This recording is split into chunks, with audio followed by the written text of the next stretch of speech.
Namaste, hi everybody, how are you doing? So today is the last of our Ignite Your Intuition series, part 4, and I just wanted to go over some divination tools. So divination tools are really just to help you access your intuition, what you know already. They're just tools. They can be really helpful, and I think they're really good fun as well. And for me, it just really connects to the mystical, the magical, that's what's not seen, the beautiful, the exciting, the fairy. You know, it's for me, they're really lovely and I really connect to them. But some people, not so much. So I'm going to give you a few alternatives of things you can use, and you might like to use them. You might have them already.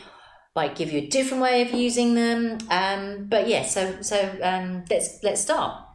First thing I would like to show you is one of the simplest things, but I've been around for years and years and years, and that is angel cards. And these angel cards, they've just got a word on them, and you can just put your hand in. I often think these are really nice for if you're going out of the house in the morning and you just want a word to set you on your way. I think these are really nice to use like that, quite quickly. And you're just allowing your hand to shuffle around inside and pick one. And the one I've got today is freedom. And they're really cute, these. This little angel's got his bottom out in his free state. So yeah, and these ones you could just make yourself, couldn't you? Dead easy, especially if you're a bit artistic. So you could just make a little batch yourself. There you go. Nice and easy. So the next thing I'd like to bring your attention to are some oracle cards. So these, particularly nowadays, are huge and absolute. They're so popular, and there are so many different types of oracle cards. Just don't believe it, really. So the ones that I've got here are the Gaia cards. They're a very beautiful pack by Tony Carmine Salerno. So oracle cards basically usually have a word, a phrase, something attached to them. The picture usually is a representation of that phrase or whatever it may be. Some cards come with books. In fact, quite a lot of them do come with books, but some have the explanation on them, or some are just a word and that's it. So the ones I've got here do have a booklet. I've chosen these ones. I've got lots and lots of packs, but I've chosen these ones because the pictures are really beautiful. So what I would do with these is I would shuffle. Well, no, actually, first of all, what I would do is I would sit. I would get into a nice space. So with all spiritual practice or all connection, it's really good to have a little space that you come to regularly, you put your energy into. So I'd come into my little space, I would settle down, I would maybe do a little bit of breathing work, a little bit of pranayama, or just go into a meditative state. So I'm coming out of my normal, logical chat mind, my alpha brain state, my beta brain state, and calming down, moving into the more parasympathetic nervous system just by slowing the breath down, just by sitting, just by calming. And then I might just chew over the situation that I wanted guidance on. So, just let those impressions. So maybe I wanted some guidance with a boyfriend or something. Then I might just let some impressions, some thoughts, some pictures around that situation as I was shuffling. And then when I feel the time is right, you can just go through the cards and just pick the one out that you feel, or you can spread them out in front of you, or you can cut the cards. You can do any number of things. So with these ones, I'm just going to pick one out. The one I pick out is actually yin yang balance. So the words here: creating harmony through balance. So that's a lovely card, isn't it? I'll just show you some other pictures in this card, in these ones as well. Let's have a look, just so you can see healing, purification, perception. So they're beautiful. And so once I picked up the card, anyway, so I had the yin yang card. Once I picked it up, a really nice thing to do is just to look at the card itself. So what does it say to you? You know, here I've got a picture of someone in meditation, somebody with a yin yang at their third eye. So that's about intuition, of course, about balance, about polarity, about good, bad, masculine energy, feminine energy, dark, light, whatever, however you like to put it. You've got a nice pink background. So to me, actually, that's the colour of love, and the purpley colour is again about higher knowing. You've got the stars in her hair, which would say to me, you know, about cosmic opening or connecting with the, I don't know, the universe perhaps. There's a butterfly, which symbolises for me transformation. So you could just look at it and also what that impression is. So the impression when I look at it is calm. She's quite serious. There's a nice yellowy glow to it. There's a bit of light coming through it. So you can just, you know, work with them that way. And then, of course, once you've done that, you can look into your book and see what the book says. And you can add, you know, add the bits together and then see, you know, does that make sense in the situation I was thinking about? How does that work out? How does that resonate? Does that give me some information? Hopefully it does. There's another pack I've got here just to show you another way of doing it. So this is Spirit Guides. This was actually from a magazine, Soul and Spirit, I think. Animal Oracle cards, and these ones have got animals, lots of different animals, and on the other side they've got the you know, the guidance. So again, I would do the same thing. I would think, you know, whatever I'm thinking about. Maybe as we do this now, maybe I just think, what do the people watching this, what would they like to know, or what might be useful for them? So I'm just letting my hands shuffle, thinking anyone who tunes into this. And remember that in the quantum, there's no time. It doesn't matter whether you are watching yesterday, tomorrow, or in the far future. If you've got the intention, the connection, your energy is with me right now, then there's no reason why this cannot be 100% accurate for you now and helpful for you now. So another way of doing it is just to, you know, spread them like this. And then you might want to just let your, I'm going to use my left hand because it's a receptive hand. And I can see the writing, but I'm not looking at the writing here.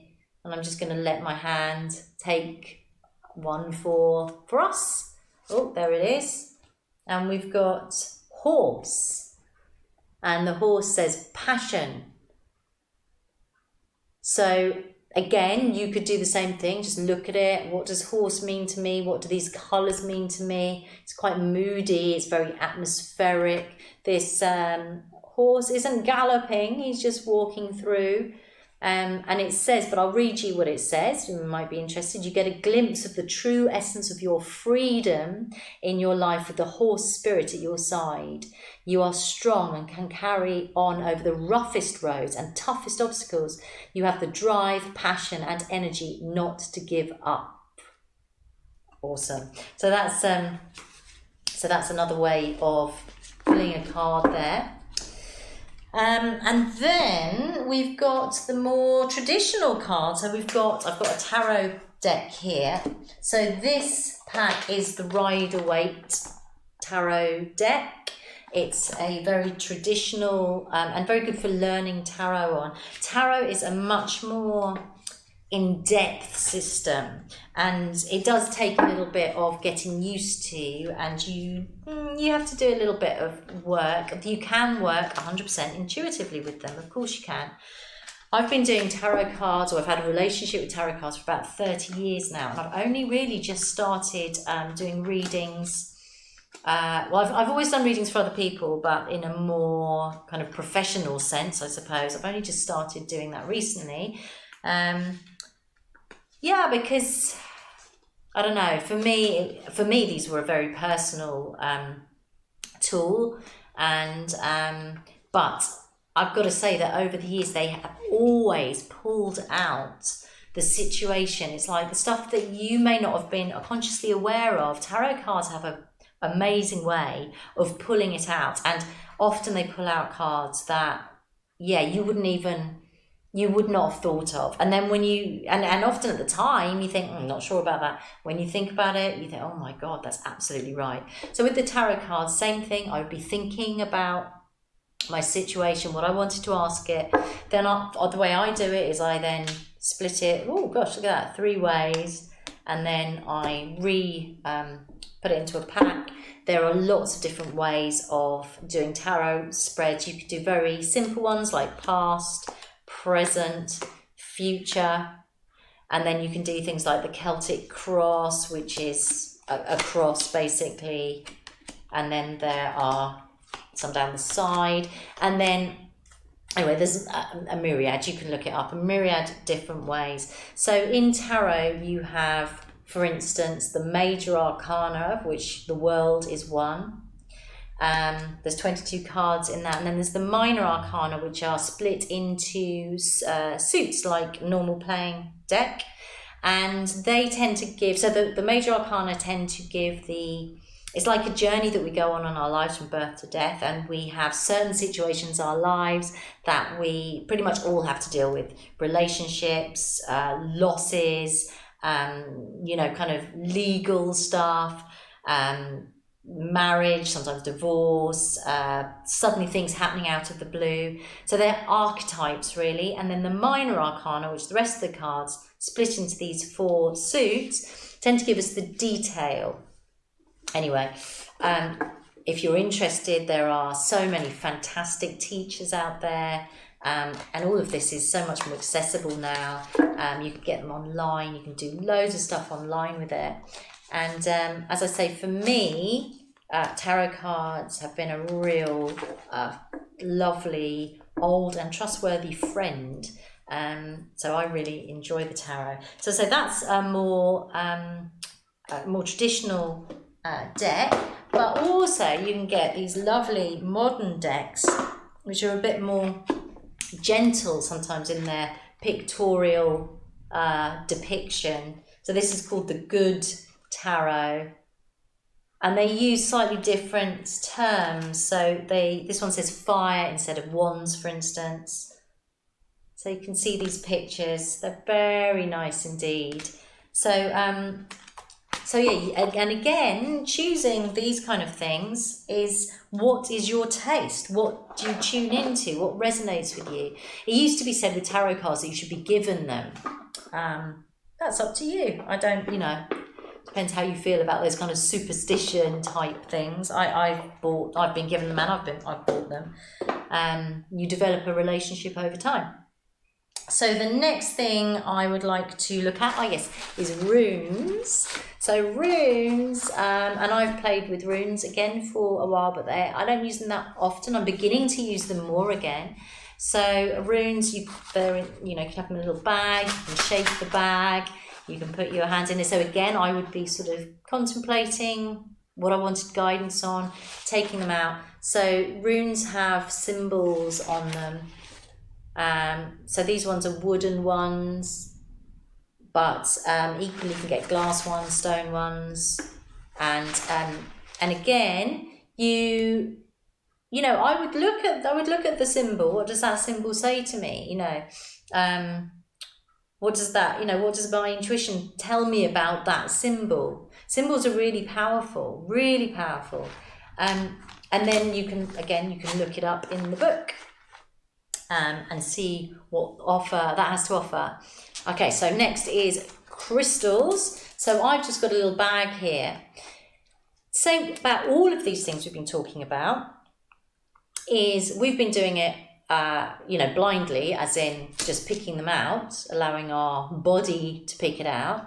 But you can also do it by looking at them, and you can do that with any of the cards. You could go through the cards. What do I feel like today? One of them will just resonate with you. Have a look at it. Same with crystals. So I've put a few crystals in here. And I choose different types of crystals for different things, and I'm going to pick one out rather like we've been doing up until now. But equally, I could have lined, put a line of crystals, and I could just pick one out, whichever one I feel, resonates most from the way it looks to me. So the one I picked today is a quartz and tourmaline. So again, like all of these things, I don't know how well you can see that, it's got little bits of tourmaline, which is the black stripes in it.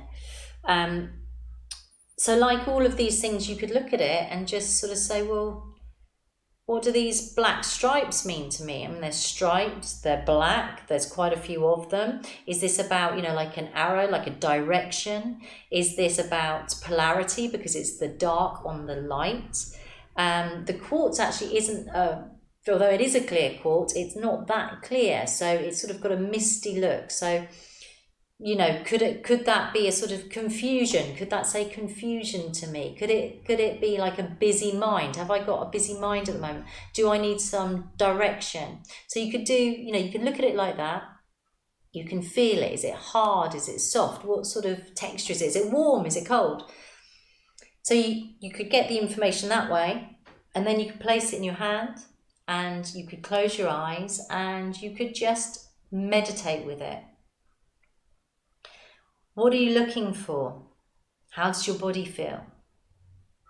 So you might suddenly be aware of like a pain in your knee. You might be aware of your breath deepening. You might be aware of your senses or your hearing particularly getting very astute. Your tummy rumbling. My tummy's just rumbled. So you want to be noticing those things. And then images, you might get a flash, an image. You might even get taken on a bit of a story, a bit of a vision, an inner vision. And you might get a word. So there's all these things. And then sometimes what happens is afterwards you think, my mind was really busy then. I couldn't connect in at all with it. So think, what was I thinking about? What was the feeling in my body? Was I going over like a problem or was I projecting forward into the future? Because that is also information. So that could indicate, busy mind. Or it could indicate something that was causing you anxiety. So you can get messages that way as well. Okay? So that's another one. And then the final method I'm going to use today is the old pendulum. Now, a pendulum is something that is hanging. So I've got a crystal pendulum here, but equally you can get them made of wood. I'm putting my elbow on here to steady it. So hopefully you can see that I'm not moving it. I've got this little bead at the top. So the way in which you use a pendulum is, first of all, you need to, so if it's a crystal, you would need to cleanse it. Then you would need to find out what your pendulum is saying for yes and no, okay? So the way I would do it is I would test it with my name. So I know my name is Emma, but I'm going to ask the pendulum, I'm going to say, actually I'm going to steady it again just so you can see because it's quite lively. Right, are you still? Right, is my name Emma? Is my name Emma? So this pendulum is going backwards and forwards, which is right because that's how my yes tends to be. My name is Emma. But if I then say, is my name Bob? Is my name Bob? Is my name Bob? Is my name Bob? So it's now changed directions, going side to side, which is no. Is my name Bob? Is my name Emma? Is my name Emma? Is my name Emma? Is my name Emma? Yeah, takes a minute just to sort of get back. Yes, my name is Emma. My name is Emma. Okay, so that would be my yes is backwards and forwards, and my no is side to side. Some people are the other way round, and some people are circular. So my circular tends to be when I ask about chakras, energy centers. So if I say, show me my root center. Show me my root center. Okay, so now mine is going around the center in circles. So it's showing me the energy of my root chakra. But some of you might have a clockwise direction as your yes and an anti as your no. Oh, my root chakra is looking fine and dandy. So that's one way of working with the pendulum. You can ask it anything you like, really, but be clear about it. So it's a yes, no. You want a yes, no. Clear, concise. If it's vague, then you're not, it won't do so well. Sometimes what I do is close my eyes, because I do think a lot of intention goes through your eyes, and it is you doing it. And if you have a will that something should be yes, I've noticed you can affect it. So I tend to try and close my eyes. If I really want to be neutral about something, I close my eyes. I almost try and think about someone else. I ask a question and then I try and think about something else. So that's the pendulum for you. I would try and avoid using any of this stuff for, to get too addicted to it, because it's the sort of thing you can get a bit addicted to. Am I going to Sainsbury's or am I going to Tesco's? Am I going to Sainsbury's? Am I going to Sainsbury's? Am I going to wear pink shoes? That sort of stuff, because you can spend a lot of time and waste a lot of time on little. I tend to use it for things that have a bit more weight to them. You want to respect these tools. They are of the earth and they're divine and they're beautiful, in my opinion. There's another way of working, of course, in a kinesiology kind of a way. I don't know, you might have seen when someone puts their arm up and another person comes up and pushes on the arm and they say something like, again, it could be your name.